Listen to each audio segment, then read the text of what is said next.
Out of the news, this video is going viral big time, showing a man getting kicked off a United Airlines flight. The airline said it needed 4 seats for crew members after passengers had already boarded the plane. Now, 3 passengers volunteered to take the next flight after they were offered hundreds of dollars in compensation. The airline then asked one particular man to leave. According to the person who posted the video, the man said he was a doctor and had a surgery scheduled for the next morning, so he refused to get off the flight. Police were called. The man was dragged off the plane, as you saw. So the CEO of United released a statement saying that the incident was upsetting and they are reviewing what happened. The Chicago Department of Aviation says the officer involved is now on leave pending a review. So this all begs the question, if you are involuntarily bumped off an overbooked flight, what rights do you have? Katie's live at the Portland Jetport this morning with the answer to that question. Good morning, Katie. Good morning, Lee and Sharon. Well, while many people would see that video and immediately jump to the passenger's defense, while that force is under review, the airline, it actually has the right to be able to ask passengers to leave and remove them as it sees fit. Now, in the contract of carriage for United Airlines, it considers a number of factors when it comes to choosing which passengers to remove, including frequent flyer membership and what time you checked in for the flight. Right now, it's not clear how that passenger in the video was chosen, but passengers are legally required to remove themselves from a plane if the airline asks. Flight crews since 9/11 are under the Patriot Act, and they can essentially call the police whenever they feel that any passenger is a disruption to the flight.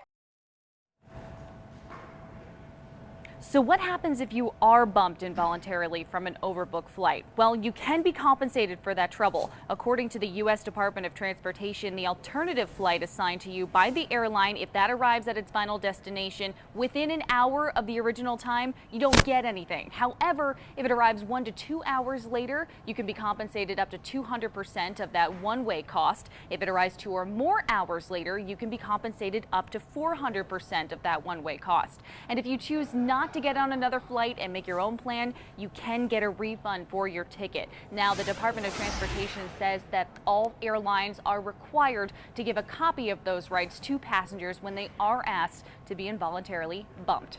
Lee and Sharon, back to you. All right, all good to know. Absolutely. Thank you, Katie, very much.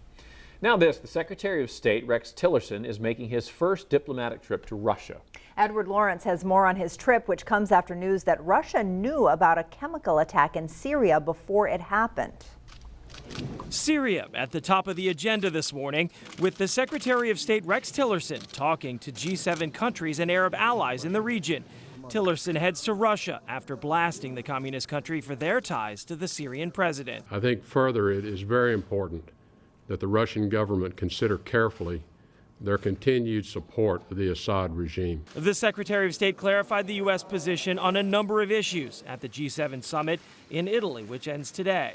We rededicate ourselves to holding to account any and all who commit crimes against the innocents anywhere in the world. The White House backing that up from Washington. If you gas a baby, if you put a barrel bomb in to innocent people, I think you will see a response from this president. Assad's role in the future is uncertain, clearly. The Russians have dug in over the past few days, supporting Bashar al-Assad, calling the U.S. an aggressor. Well, I think Secretary Tillerson's message to Russia in the end is going to be, this is not the Obama administration. The open opposition to the Russians may have caught them off guard.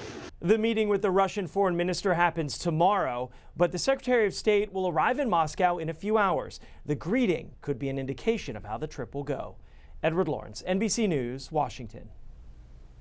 Meanwhile, the Attorney General will take a tour of the U.S.-Mexico border today while he's in the Southwest on other business. Attorney General Jeff Sessions will be in Arizona to tour the border. Sessions is in the Southwest to deliver the key address at the International Association of Chiefs of Police conference. He'll also speak to U.S. service members at Luke Air Force Base, located about 25 miles northwest of Phoenix. I, Neil M. Gorsuch, do solemnly swear. I, Neil M. Gorsuch, do solemnly swear that I will administer There it is, justice Neil with Gorsuch boundless taking his place in history in the newest edition on the bench of the Supreme Court with a swearing in 14 months after the passing of Justice Antonin Scalia. The court returns to a narrow conservative majority. 6:37 is our time. All right, we're going to take a short break here, but there's much more to come, including Todd's full forecast, so don't go away. And we'll tell you about a test in Maine, a standardized test that is creating some controversy in the classroom. We'll tell you why.